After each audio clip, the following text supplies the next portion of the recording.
আজকে তোমাদের আমি একটা নতুন স্বাদের কই মাছের রেসিপি দেখাবো। ওটা হচ্ছে কই মাছের সর্ষে ভাপা। কই মাছের সর্ষে ভাপাটা নতুন রেসিপি নয়, তবে আমি একটু নতুন স্টাইলে তোমাদের করে দেখাবো। আশা করি তোমাদের ভালো লাগবে। তো কই মাছের সর্ষে ভাপা বানানোর জন্য আমি প্রথমে কই মাছ নিয়ে নিয়েছি।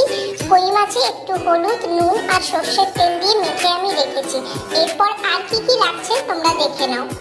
প্রথমেই লাগছে সর্ষের তেল, তারপরে হলুদ, কালো জিরে, নুন, লঙ্কা গুঁড়ো, জিরে গুঁড়ো, সর্ষের পেস্ট, কাঁচা লঙ্কার পেস্ট, পেঁয়াজের পেস্ট আর টমেটোর পেস্ট।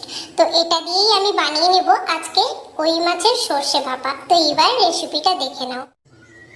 প্রথমে আমি কড়াইতে তেল দিয়ে দিয়েছি। এবারে তেলটা গরম হয়ে গেছে। এবারে আমি কই মাছগুলোকে ভেজে নেব।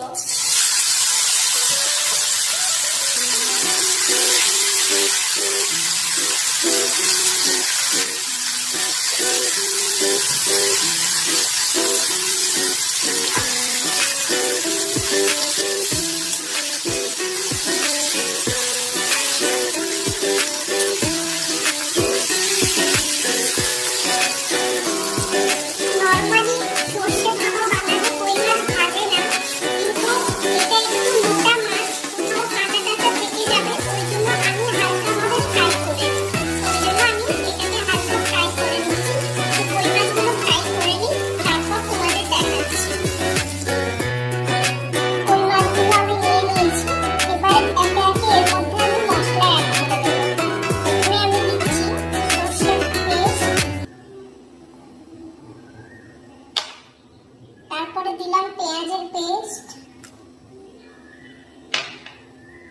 তারপর দিলাম টমেটোর পেস্ট, তারপরে দিলাম কাঁচা লঙ্কার পেস্ট, তারপরে জিরে গুঁড়ো, লঙ্কা গুঁড়ো, হলুদ গুঁড়ো আর স্বাদ মতো লবণ। এবার আমি এটাকে খুব ভালো করে ম্যারিনেট করে নেব। আর ম্যারিনেট করে এটাকে আমি কমসে কম 15-20 মিনিট রেখে দেব, কম করে। 1 ঘন্টা রাখলে খুব ভালো হয়, কিন্তু 1 ঘন্টা রাখার তো টাইম নেই এখন। ওই জন্য আমি কম করে 15 মিনিট এটা ম্যারিনেট করে রেখে দেব। তারপরে তোমাদের আমি দেখাচ্ছি। দেখো, ম্যারিনেট করার পরে 15-20 মিনিট হয়ে গেছে। এবার আমি এর পরের স্টেপটা তোমাদের দেখাচ্ছি। কড়াইতে এবার আমি আরেকটু তেল অ্যাড করব।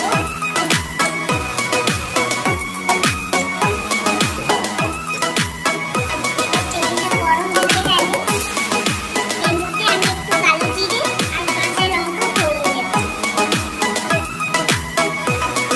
কালো জিরে দিয়ে দিলাম আর দুটো কাঁচা লঙ্কা দিয়ে দিলাম।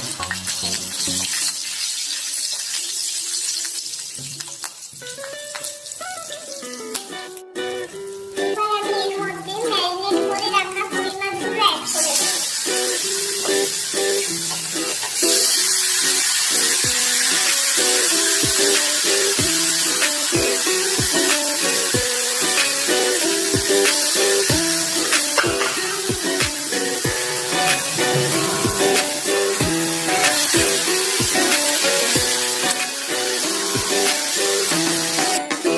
কই মাছটা অ্যাড করার পরে আমি জল অ্যাড করব।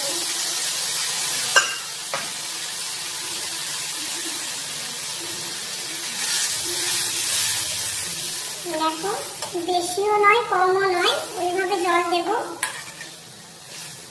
এটা তো বেশি গ্রেভি থাকবে না, ভাপা মানে কমই গ্রেভি থাকবে, কিন্তু একটু ভালো করে ফুটে গেলে টেস্ট ভালো হবে। তাই আমি এই এতটা মতো জল দিলাম।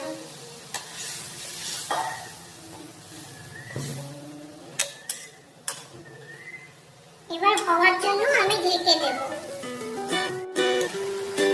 দেখো, আমার কই মাছের সর্ষে ভাপা একদম রেডি হয়ে গেছে। আমি উপর থেকে একটু কাঁচা লঙ্কার পেস্ট দিয়ে দেব। আর গ্যাসটাকে বন্ধ করে দেব।